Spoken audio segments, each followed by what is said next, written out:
Janavalapa Girivardhari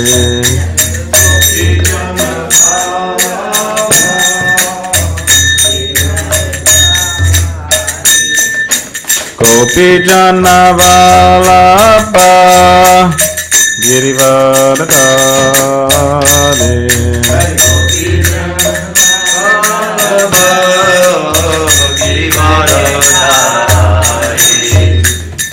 Shodanandana Braja Janaranjana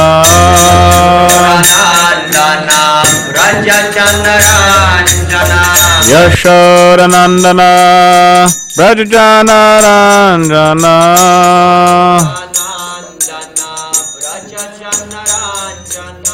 Yamuna Tira Vanachari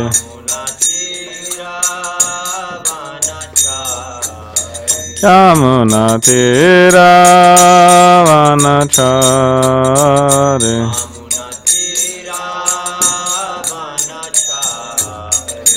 Jai Radha Madhava Kunja Bihari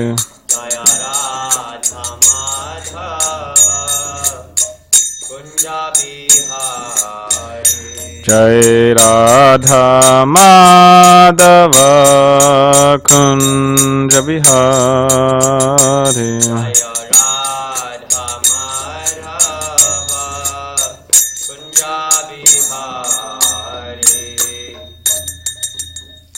Jam Vishpad Paramhamsa Parivrajacharya Ashtotra Shatashesha Madhusvain Grace A.C. Bhaktivedanta Swami Prabhupada Ki Jai Jayam Vishnupad Paramhamsa Parivrajacharya Ashtotra Shatashesha Madhusvain Grace The Bhakti Siddhanta Saraswati Thakur Prabhupada Ki Jai Ananta Koti Vaishnava Vrinda Ki Jai. All glories of the assembled devotees, all glories of the assembled devotees, all glories of Shri Guru and Shri Gauranga. Om Namah Bhagavate Vasudevaya. Om Namah Bhagavate Vasudevaya. Om Namah Bhagavate Vasudevaya. So reading from Srimadbhagavatam, Canto 4, entitled Creation of the Fourth Order, Chapter 8, Dhruva Maharaj leaves home. We're on text 30. Ata matro padishtena yogina varurutsasi yat prasadam savai pumsam duraradyo mato mama ata matro padishtena Yogena varurutsasi Yat prasadam savai pumsam Raradyo mato mama Atamatra tropadishtena Yogena varurutsasi Yat prasadam savai pumsam Tararadyo mato mama. Please chant.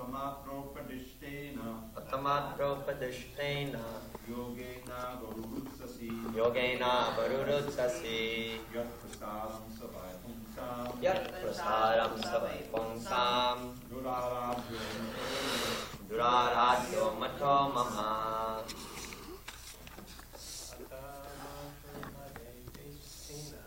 Atamatropadishrena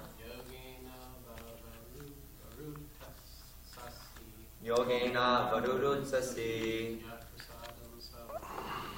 Yat Prasadam Savalpungsam Duraradyo Mato Mama Atamatropadishrena Yogena Varurutsasi Yat Prasadam Savalpungsam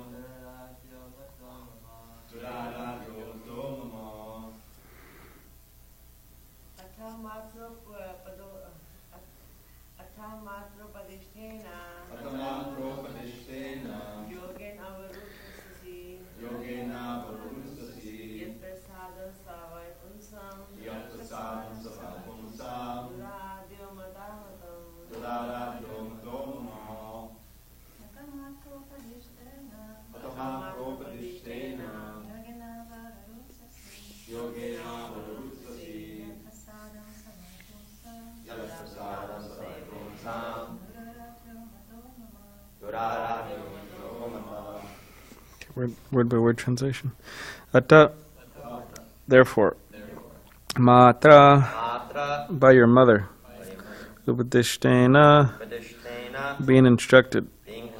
Yogena, by mystic meditation.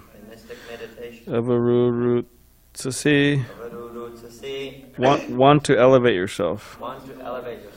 Yet prasadam, whose mercy.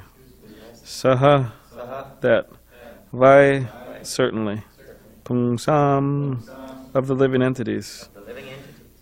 Duraradyaha, very difficult to perform. Mataha, opinion. Mama, my. Translation. This is Narada Muni speaking to Dhruva Maharaj. Now you have decided to undertake the mystic process of meditation under the instruction of your mother, just to achieve the mercy of the Lord. But in my opinion, such austerities are not possible for an ordinary man. It is very difficult to satisfy the Supreme Personality of Godhead. Purport. The process of bhakti yoga is simultaneously very difficult and very easy to perform. Sri Narada Muni, the Supreme Spiritual Master, is testing Dhruva Maharaj to see how determined he is to prosecute devotional service. This is the process of accepting a disciple. The great sage Narada has come to Dhruva under the direction of the Supreme Personality of Godhead just to initiate him, yet he is testing Dhruva's determination to execute the process. It is a fact, however, that for a sincere person, devotional service is very easy. But for one who is not determined and sincere, this process is very difficult.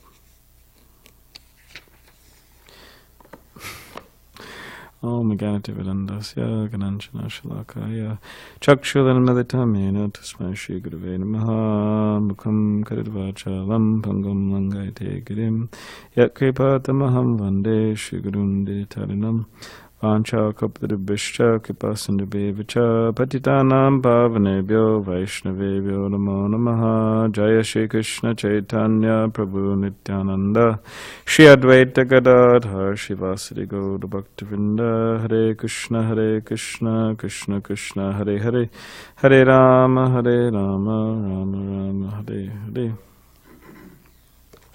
So read the translation again. Now you have decided to undertake the mystic process of meditation under the instruction of your mother, just to achieve the mercy of the Lord. But in my opinion, such austerities are not possible for an ordinary man. It is very difficult to satisfy the Supreme Personality of Godhead.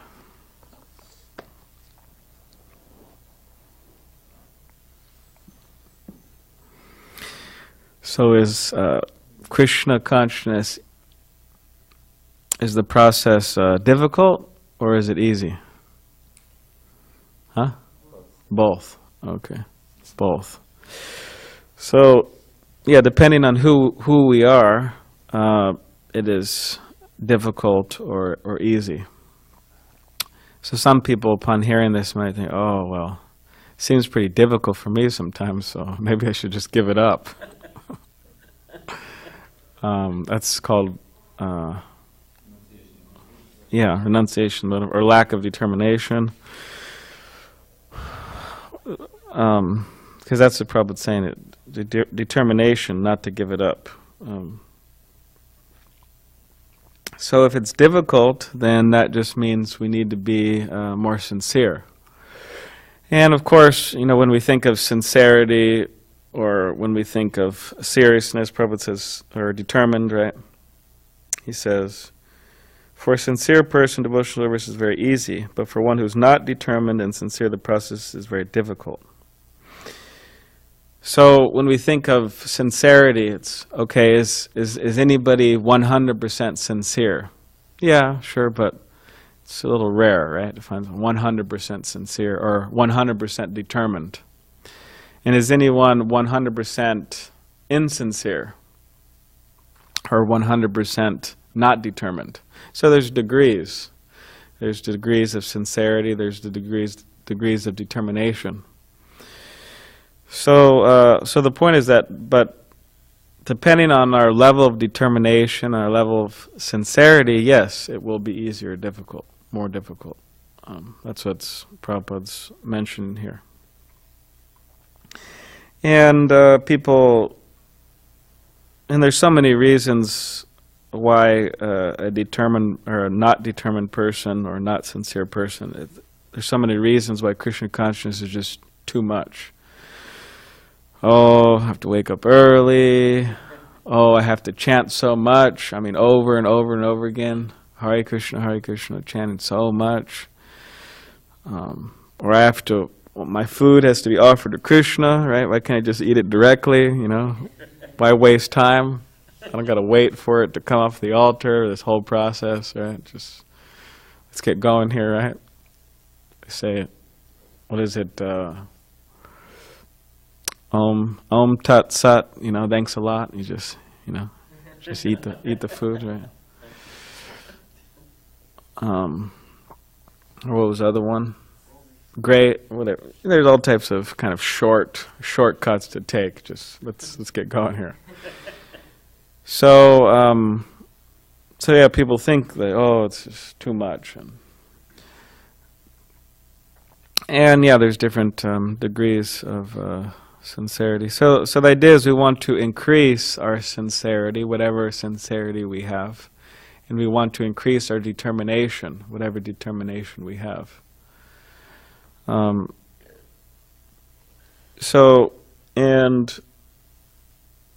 that is extremely important because practically determination is what all great devotees have displayed within their lives.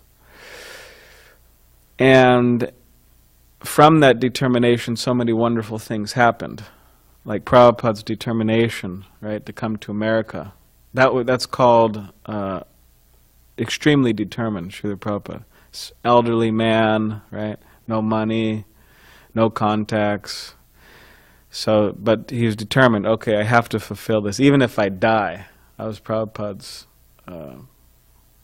mood, that I don't care. If there's nothing to eat over there, I'll just eat potatoes. That was Prabhupada. It doesn't matter. So he was determined. And if he wasn't determined, he just wouldn't have come. He would say, okay, well, it's impossible. I mean, I'm old.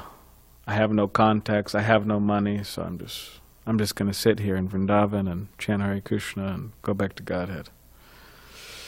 Not come to America. So that determination, which Srila Prabhupada had, and so many devoted, Dhruva Maharaj, he's going to be displaying extreme levels of determination. So this is actually what's required and necessary and for every devotee's life and every devotee's service, that they're determined to execute it. They have that saying, right? Hell or high water. So whatever happens, the world may explode. The wars might break out. whatever. So many things may happen, but we have to be determined, okay, I'm going to chant Hare Krishna, I'm going to be a devotee. And really, when it comes down to it, I mean, Krishna, he's really, that Krishna and the spiritual master, that is what they're looking for. They're looking for that sincerity, for that determination.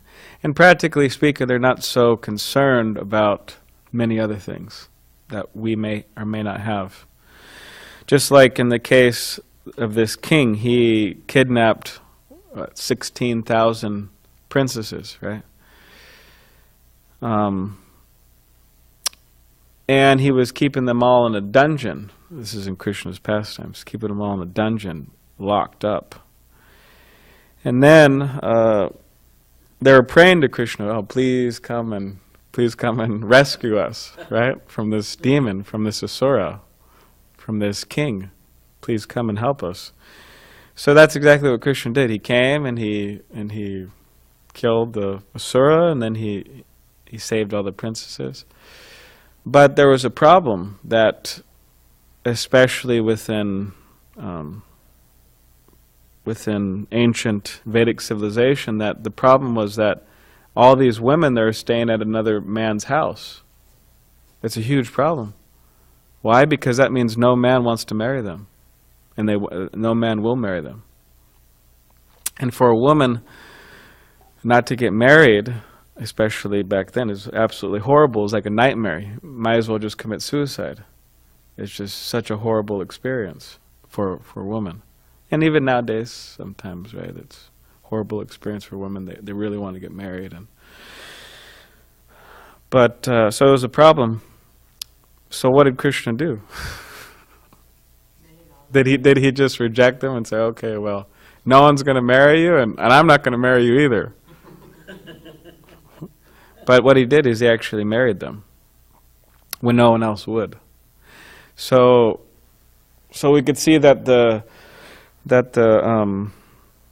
they had material disqualifications, but their spiritual qualifications of being devotees, because they weren't just some regular women, they're devotees, pure devotees. So their qualification of being pure devotees outweighed their material disqualification.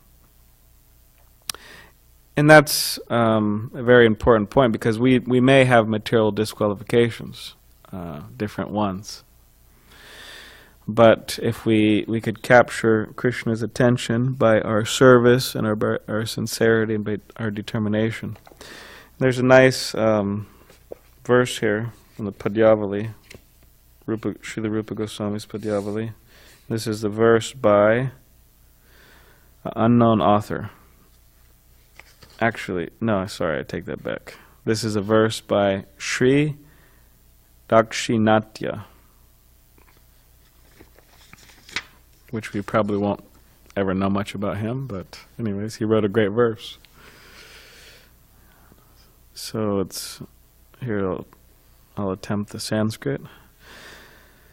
Vyadasya charanam druvasya chavayo vidya garendrasya ka kubjaya kimunama rupamadikam kim tat sudama damno danam vangsa ko vidarasya yadavapatir ugrasya kim paudasham bhaktya tushyati kevalam na chaguner bhakti priyo madhava.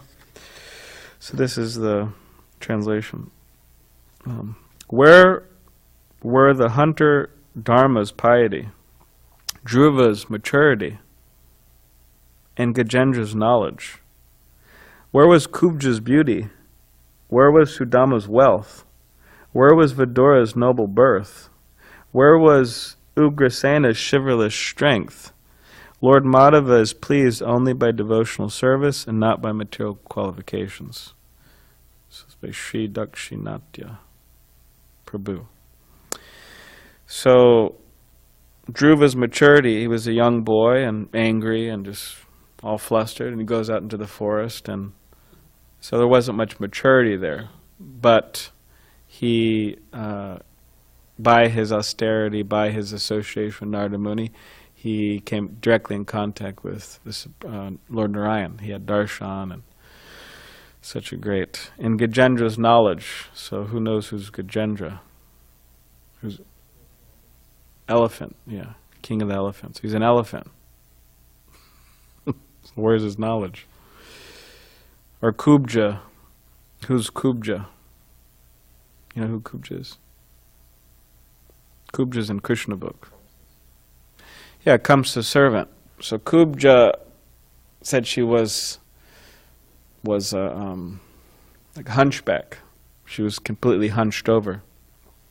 And then Krishna, he asked her, it was a whole pastime, but Krishna asked her, can I have some sandalwood paste? And then she says yes. And then Krishna, he steps on her feet, and then he somehow or other, pushes her body up, and then she becomes straightened out. It's like the original chiropractor, right? And very beautiful, and she becomes very beautiful. And where was Sudama's wealth? So Sudama was like such a poor Brahmin, just had nothing, and he actually had he had absolutely nothing. He didn't have anything to even offer Krishna, so they had to beg something from the neighbors. And what did they get from the neighbors? Some chipped rice, very cheap rice, cheap chipped rice. In Vidura's noble birth, so he was born in a low family, right? Son of a maidservant. And Ugrasena's chivalrous strength. So Ugrasena was conquered. He was Kamsa's father. But Kamsa completely defeated him and put him in prison. And so, but he was a warrior, Ugrasena. So where's his strength?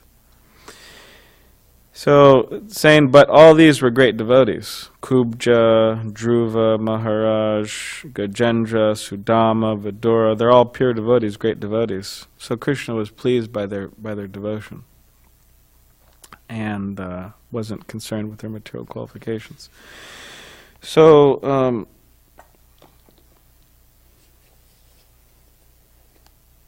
so the idea is that we want to, whether we have material qualifications or not, is besides the point, because those don't please Krishna.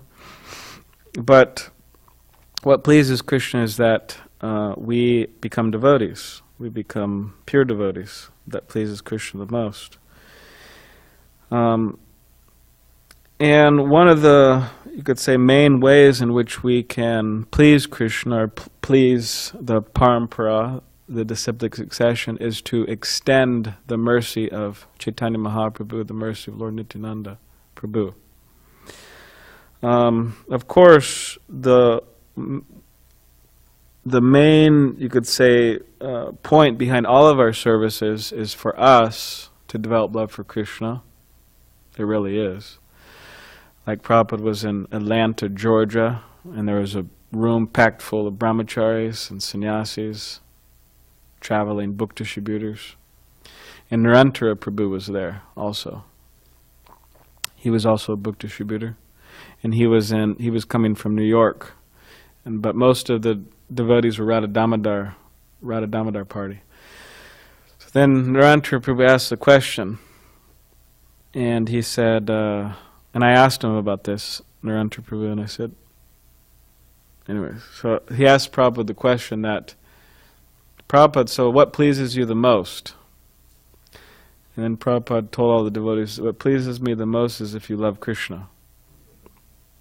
So I asked Narantara Prabhu, I said, what was everybody expecting to hear? And he said, well, it was on everybody's mind, and of course everybody was expecting to hear book distribution. Because that was what was going on. It was a room packed, like more than 100 devotees packed full of brahmacharis, sannyasis, distributing books. But he said to love Krishna. So, of course, behind all of our services, that's the idea, to develop that. But nonetheless, the idea is also to extend the mercy of Chaitanya Mahaprabhu and the mercy of Lord Nityananda. And we could do that by distributing books, one. And there's so many other ways we could do, but the book distribution is a wonderful way, because for those who are sincere, and especially for those who are inquisitive, it will give people an opportunity to come in contact with very unique,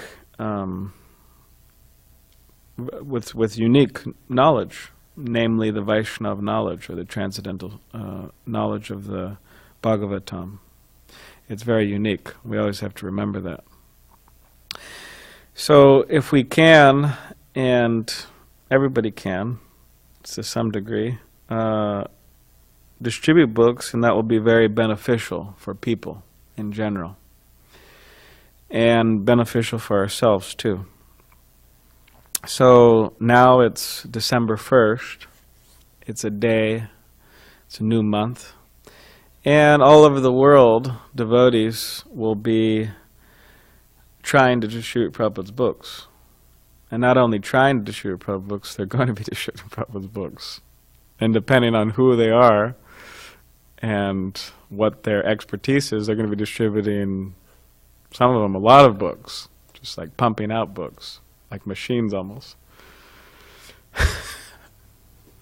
So whether we're able to pump out books like a machine, and people, give us money like we're an ATM or not, that's besides the point. But everybody could try to do something, right? They say that everyone doing a little comes out to a lot. Of course, if we could do a lot, then everybody doing a lot comes out to a lot too. But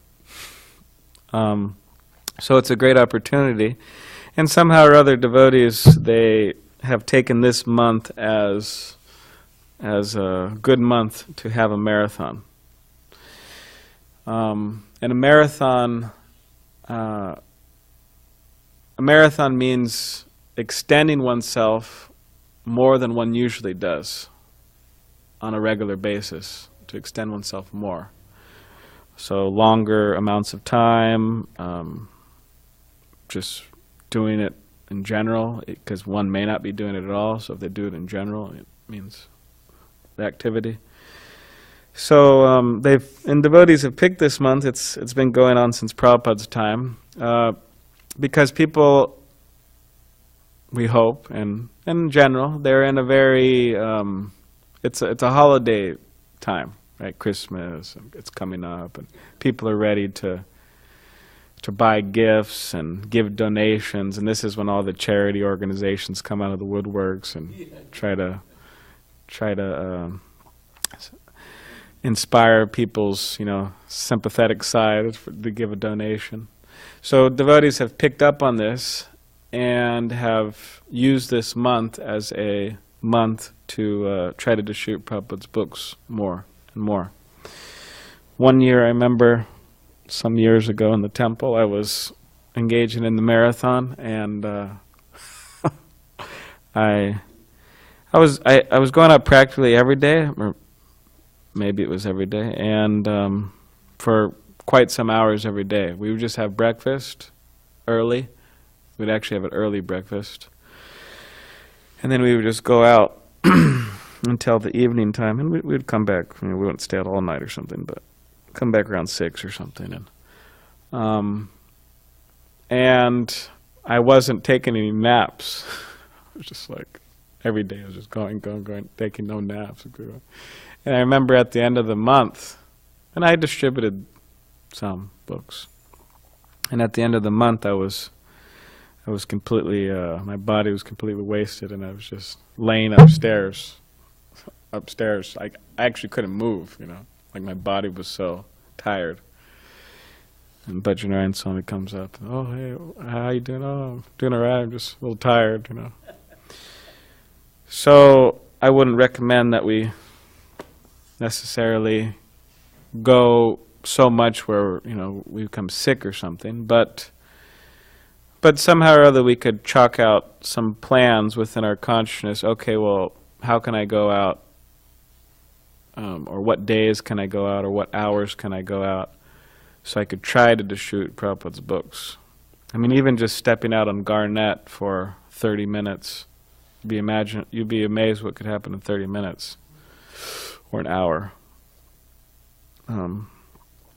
And this is what Prabhupada wanted. This is what Bhaktisiddhanta Saraswati Thakur ordered him to do, that you ever get money, you print books. And printing books just doesn't mean that the books sit in the warehouse up at the BBT, right? Or they sit in the book room and collect dust. But printing books means printing the books and seeing that they're distributed. So that's what, and Prabhupada was very, very happy. I mean, there's cases where Prabhupada, and also this idea, because sometimes devotees take this, that in the morning it's like mundane or something. Oh, we announce Krishna Das has distributed 40 books and collected $100. Isn't that kind of like mundane? Like why are we announcing how much money he collected? But Prabhupada himself, in Los Angeles, devotees have Tamal Krishna Goswami in his Servant of the Servant book. He has explained that when he and others would go out, he would come back and Prabhupada would ask him, so, how many books were distributed, or how many Bhakti Godheads were distributed? And then devotees would tell him, and Prabhupada said, how much Lakshmi was collected? So this itself, this reporting, was actually instituted by Srila Prabhupada. And it's not a mundane thing. It's actually good. We should take as much money as possible from the materialistic karmis and give it to Krishna. It's like Ravana, right? He's stealing Lakshmi, Sita, and then Hanuman and they're getting Sita back and delivering her back to Ram. So Lakshmi, money, right, needs to be delivered back to Krishna and be engaged in Krishna's service. So it's actually good. So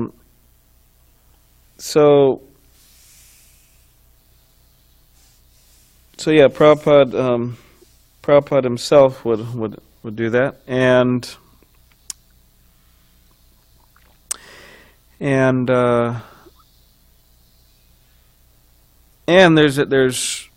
there's cases in which Srila Prabhupada would hear about his books going out, and he would be in complete ecstasy. He'd be in his bed, like in Vrindavan, and devotees said that at particular points he'd be crying in ecstasy, he'd be rolling in the bed in ecstasy, knowing that his books were going out. He was very happy, because Prabhupada said, these are my transcendental ecstasies, these purports. So it's the best thing to do, because we're giving people the association of a Paramahamsa Vaishnava, Srila Prabhupada, and therefore they have a chance to become purified. And Prabhupada, I mean, he was so eager to get all of his books translated in so many different languages. Like, I was reading recently Prabhupada and his disciples in Germany, a book by Vedavyas Prabhu, and Prabhupada walked into the room, and some German devotees were translating Prabhupada's books into German language. So then Prabhupada walked in and he asked the devotees, oh, can you read to me what you're translating? Prabhupada didn't know German, but he wanted to hear it. So then devotees were reading, the translation into German, and then Prabhupada was just big smile on his face, so happy. So Prabhupada, he has taken the instruction of Bhaktisiddhanta Saraswati Thakur with great determination and translated so many books into English, but then from the English language to so many other languages, like Cantonese and so many other languages. Amazing. It's absolutely amazing. And then you have the Vaishnavas all over the world. Why? Because on the basis of the books, people will have the knowledge and understanding of what to do and what not to do. So,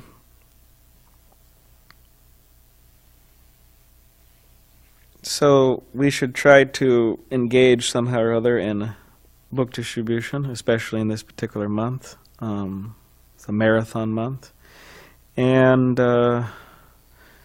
And in this way, we can please the spiritual master and please Srila Prabhupada, and be able to become Krishna conscious very easily. That's what Prabhupada actually says that in the 4th canto purport. He says that for those who are preaching, we actually just went over that recently. For those who are preaching the message of Bhagavatam and Bhagavad Gita, the business of getting out of the illusory energy is very easy. The business of getting out of Maya. So all devotees, by nature, they want to get out of Maya. That's what so it says it's very easy if we engage in preaching the message of the Bhagavatam and Bhagavad Gita. So, does anyone have any questions or? Yes.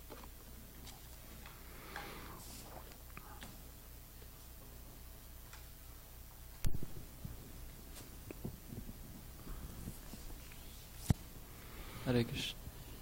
Hare I Krishna. just wanted to thank you for personally sharing your story of self-sacrifice. That's really inspiring.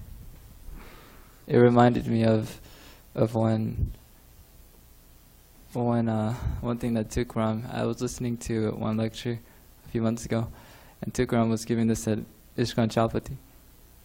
And he goes there regularly. Oh, he does. Once a year, past 4 or 5 years, like that. Hmm. And in this lecture, he was explaining how, I think maybe he was staying in the brahmachari ashram or something like that. And this one brahmachari, he was asked to do seva at the eco-village or farm, and he can tell it wasn't his nature, but he just surrendered unto it. And for hours and hours and hours that day, he would go out and farm, come back and exhausted, tired. And then the next day, he was asked again like that. And he was very humble Vaishnav. He'd go out and do a seva, and he would come back. And then Tukram that night had asked him, he said, do you ever feel like, you're so exhausted and tired in devotional service that you just feel like crying? That brahmachari asked Tukram that? No, Tukram asked the brahmachari. Oh, okay. And he really asked him. And then the brahmachari, he looked at him very humble and serious sincerely, and he said yes. And then Tukram, he said at that moment he felt very close to him. He said he felt very close to him, that he could relate. And so that's something that came to mind when you shared your story, that inspired me to maybe try to go beyond my own limits. Yeah, even if it's just a little bit going beyond the limits, it's better than not going beyond. It helps. There's one devotee, Madhu Mangal, he would tell me all the time, he'd say, because, sometimes within the ISKCON world, devotees have a tendency to run late. Late to Harinam, late to book distribution, late to this, late to that, something late. So then this devotee, Madhu Mangal, he used to say, because we were late to Sankirtan and book distribution, he'd say, he's very, very sincere and serious, and some people would almost say fanatic. He'd say, Prabhu, we have to go. He said every minute somebody's going to hell.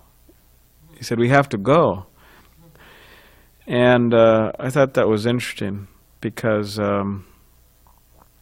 if you think about it, so many people, and whether every minute someone's going to hell or not, maybe it's true, but just the idea of spending whatever, every last minute one can on the field to try to help people, I thought that was very wonderful that he was thinking like that, because even being out there on time, or what to speak of early, you could meet a few more people.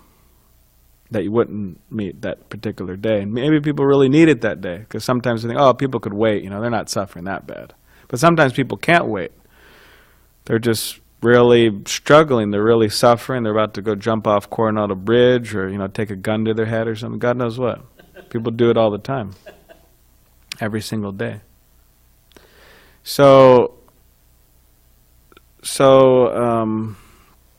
And then spending time, a little bit more time out on the field, also you can meet some more people. So, yeah, extending oneself could do a lot of good. Samadhu Mangal Ki Jai. And he would say first dress, then address. Actually, that's what Prabhupada said. Prabhupada said it in the 26-second advocate, that book. Mukunda Goswami quotes that. First dress, then address.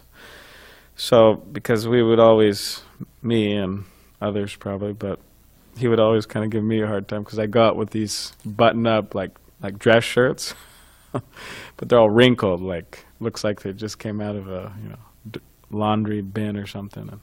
And he would spend all this time ironing his shirt. And I was thinking, oh, this is just, come on, why we got to iron our shirt? Let's just go out, right?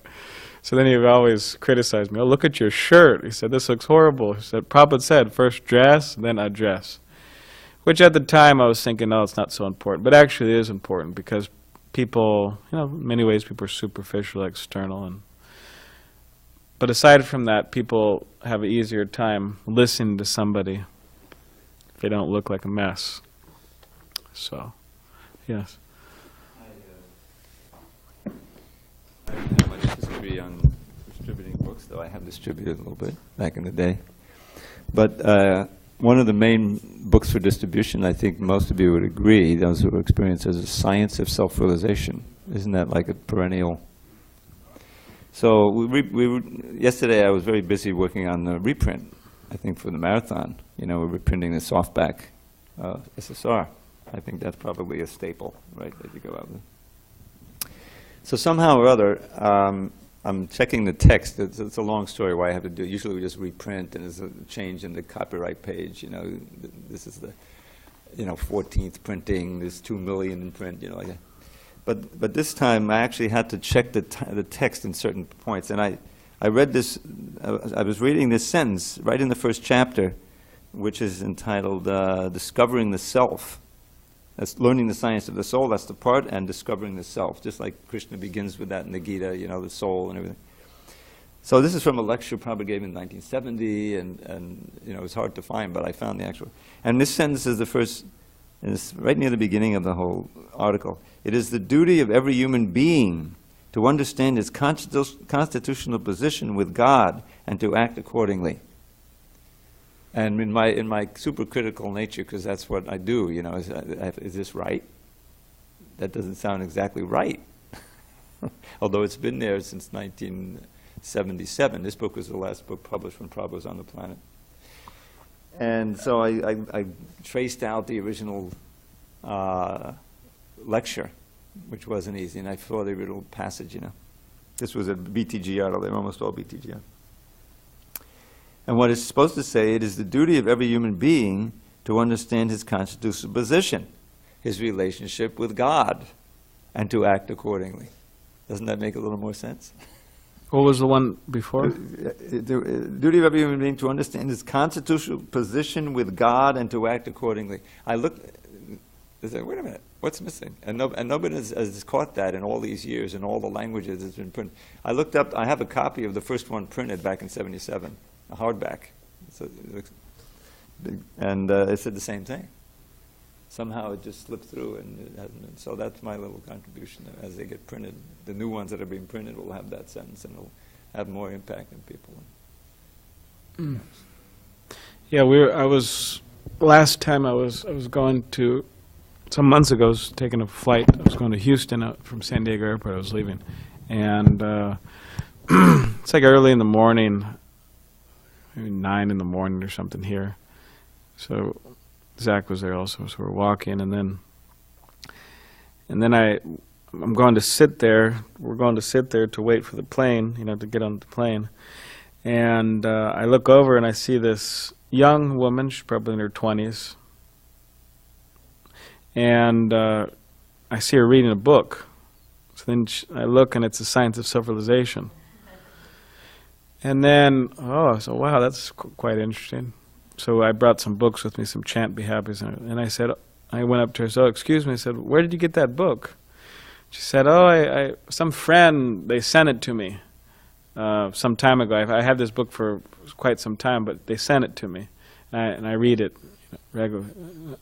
So then I said, okay, great, and well, we have a temple here in Pacific Beach, and I gave her a Krishna Lounge card, and that's our spiritual master, Prabhupada, and all that. And I gave her a chant, Be Happy. So, thank you. And so, yeah, it was good. People were reading. All right. Grantaraj, srimadbhagavatam ki jai.